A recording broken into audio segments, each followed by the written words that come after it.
have any questions, just come to the front. And I was going to say, some of the things that Don't Shoot stands for is community policing by the community.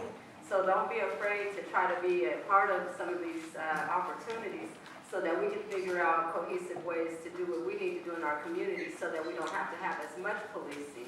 Because some of us feel like there is a level of over-policing, but I think that as community members, we have to be accountable and responsible for looking out for one another as well. So let's think about how we can level those opportunities, and don't forget, ask the questions. And I see the first person standing is Mr. Victor. I think it's important that Oh, okay. he I'm sorry. answers that same question. Yeah, I think it's important he answers that question about cultural competence. I'm sorry. So, as the way the police shooting goes for that, number one, I want to say we have one of the best police forces in the whole nation. This is one of the safest cities in the whole nation. With that said, we can always be better. We can always be better in lots of ways, and one of those ways is to be able to explain to people when we stop them, why we stop them, so that they get a better understanding of that, why they get stopped on traffic stops, why they get stopped on pedestrian stops.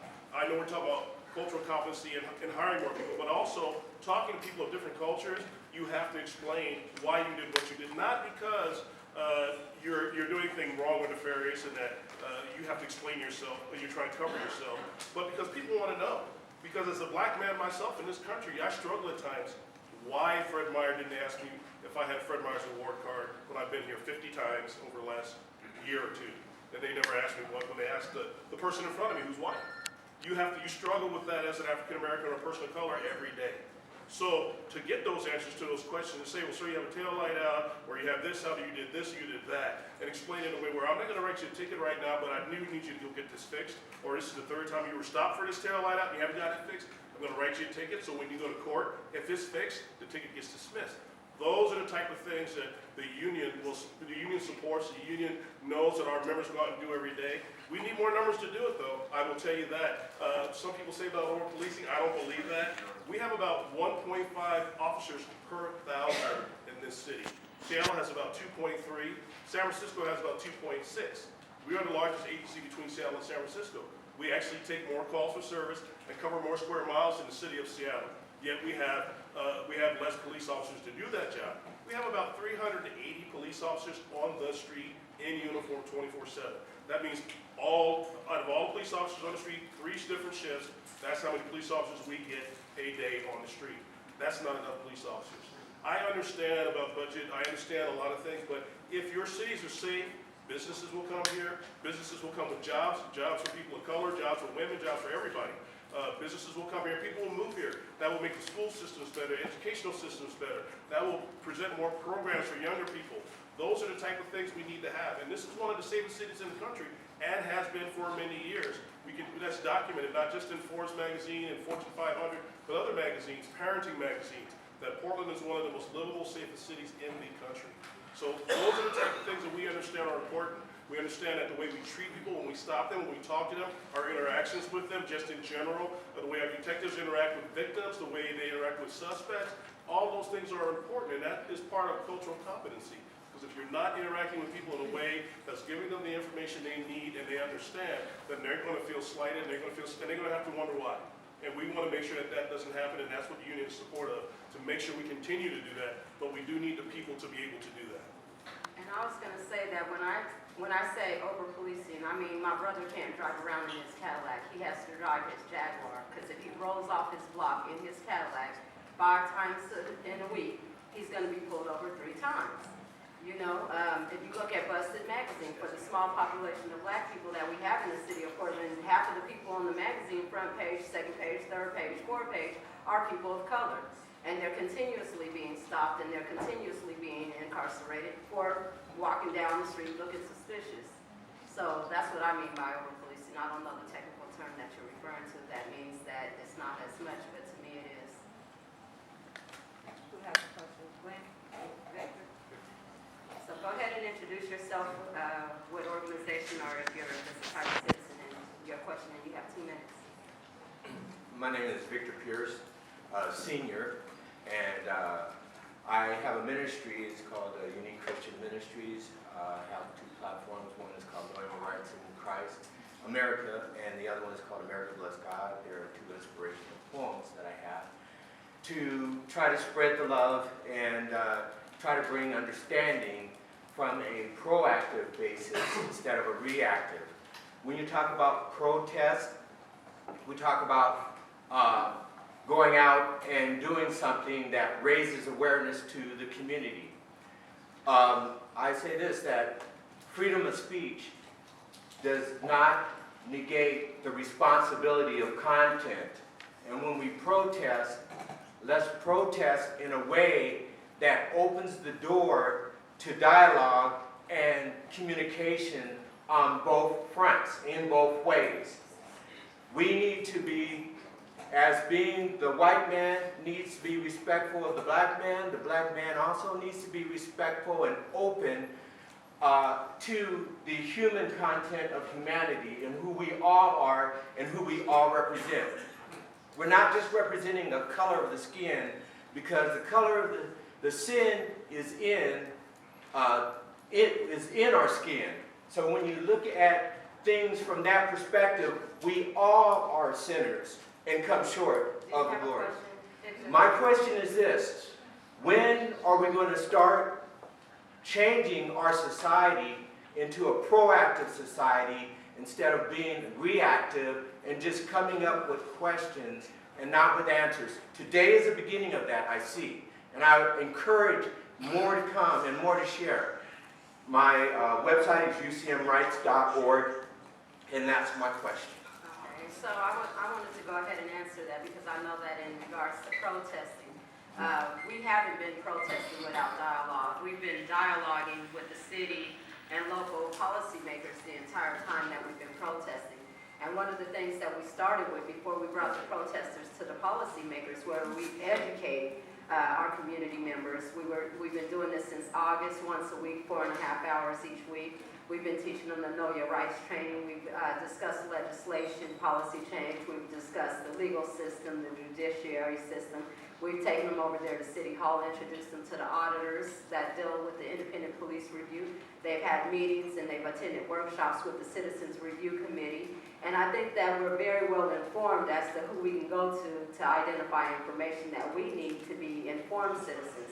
This is a continuation of that. But like I said, the protest is to make sure that people know that we're not being pacified and that we are still out here, and that is a direct opportunity for us to promote awareness of what we're doing, because it is going to take all of our voices on the record in order to make any type of substantial change. So thank you, Victor, for your question, and if anybody else wants to address that. My name is Dan Sandini, and I'm with the Independent Media, and I've been covering the protests since Thanksgiving. And I guess this is a three-part for both Teresa and the mayor. And since I started watching this thing, some of the chants have been extremely disconcerting to me. The first one is all the cops in the ground, okay, which I've heard people chanting. It's on YouTube. People can deny it, shake their head all they want. And the other one? It's not us. It's not us. Okay, I want to hear Teresa say that there's at least 100 people chanting it. And the other one, and let me ask my question before you. The other one is deck the halls with piles of dead cops. Okay, those two things. Let me ask my question, please. Okay, the second thing is I have seen violent actions of people jumping on top of police cruisers, vandalizing public property. Okay. I would like you to publicly decry that, Teresa. I would like you to say, hold on for a second. Last part of the question. Third part of the question, and then I'll sit down. I got one more thing, and that's on the Don't Shoot PDX page, we had people celebrating the murder at point-blank range of 2 New York City police officers, and that stayed up there forever. As near as I know, it's still up there. You had people like Hartnoker writing that up there, and glorifying. I would like you to decry any violence against police officers, okay? Well, it's a part of your protest. They were present in your protest. I would like to hear all those. So those are the questions. I would like to hear you publicly decry. And for both you and Mayor Hills. First of all, I believe in free speech. Second of all, when we're peacefully assembling, And we're not expecting people to jump out of their cars to join us. We're not expecting people to come out of their hotel rooms and their businesses to join us. We are not obligated to deal with their methodology. We're out there and we're keeping each other safe and we're keeping each other organized.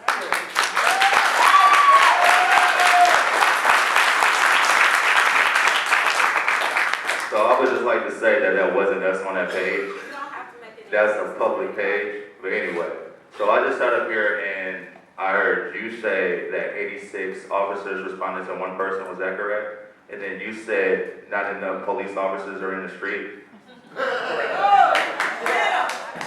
Okay, so in the meeting, okay, so hold on. So other than that, the white man teaching white men about black people or diversity. Okay, so your objective is equity in those departments? Okay, so when we were in your office and we asked you about that, you said that you had black people working in other departments. So what that says to me is you have them over here, but not in the departments that directly affect them. That's the issue. That's where the outrage comes from, about white men teaching white men about diversity. That's not diverse. That's a lie. It's very contradicting. And with the cameras, can you repeat what the issue was with the cameras? Sure. First, back to the 86 police officers. What happens when there's an incident like that is everybody who's available goes to see. Remember what the 911 call was, right? People driving down I-84 are seeing someone with a gun pointing the gun at their family in their car while they're going 55 or 60 miles an hour. I mean, I'm very, very sorry that Mr. McClendon got injured, but there could have been a lot of people killed out there that day. If somebody jammed on the brakes just in front of a semi, there could have been a lot more death and destruction out there than there was.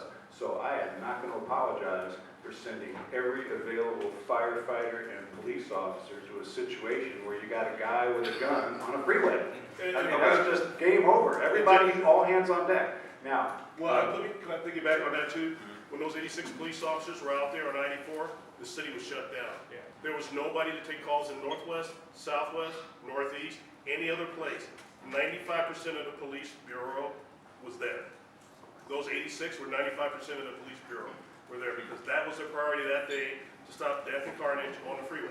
Wait, I thought you said over 1,000 people were on the force or on the police bureau. I just want to No, understand clarity. I said there are about 380 officers 24/7. That means all three shifts. So that's about a little over 100. All three shifts, and 86 of them were the 86 of them were at that call. That's about 95% of the police bureau for that shift out there on the freeway. Okay. so And about the let cameras. me go back to the body cameras issue. What I believe we should implement body cameras for our officers. And actually, I want to give the union credit because they have not fought us on that issue. And so we have agreement, I believe, on the city council that we should move forward with body cameras. But we have work to do, first of all, in having our own policies for what happens to that data. Does the officer get to turn the camera on or turn the camera off? Big question, important question. Yeah, that was the issue. It's like, why is that even a question of when they should be on or off? They should be on at all times while they're on duty. And that also is connected with this question of the state legislature. The state legislature has to make changes in state law, and I'm sorry I can't cite chapter and verse, about the privacy of information. Right now, the state of Oregon has a very lenient statute about public disclosure of public information. So one of these TV stations can file a Freedom of Information request and get almost any document that the city has.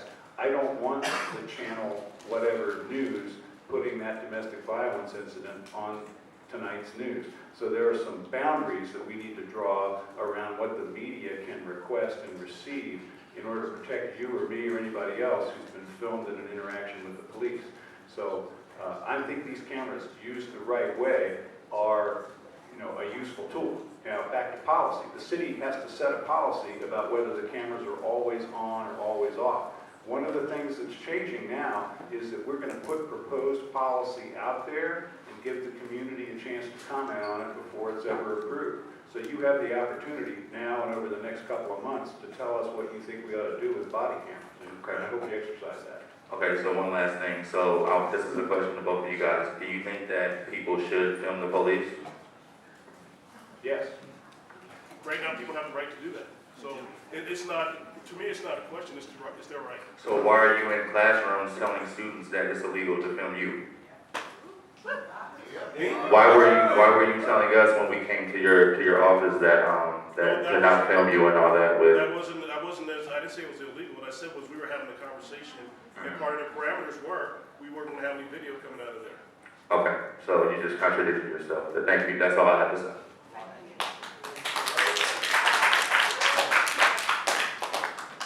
I too do not understand you, Mr. Turner.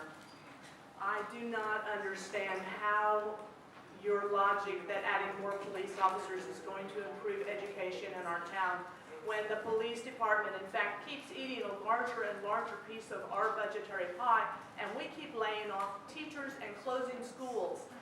More teachers, fewer cops, fewer problems. We didn't need 86 officers out there if you had done your job right in the first place by your own admission. It didn't, shutting down the city because you took 86 officers out of 300 plus officers that were on shift. They weren't on shift, that's 3 different shifts I explained. And when we know we can borrow from, and do borrow from other municipalities, I don't follow your logic. But more importantly, I don't understand how it is that you sound so conciliatory today, but you have repeatedly made petulant, non-professional remarks in response to Judge Simon. Let me remind you, quote, "Why do we expose ourselves to the scrutiny of those who have never walked in our shoes," end quote. And he reprimanded you and reminded you that you do it because your job, it's your job. And we have to expose ourselves, and our black community has to expose themselves to the scrutiny of people who have never walked in their shoes. Constantly subjected to victim blaming. You profile them and target them and gentrify their neighborhoods and call it community relationship. You have all male, all white diversity training on a posh golf course where black people used to couldn't even go. I'm outraged. You're old enough to know better. I don't see how we can trust you. And what did you say in response to our exercising our civil rights in rallies and marches? You blamed us Your for 2 minutes cops are being up. killed by crazy people.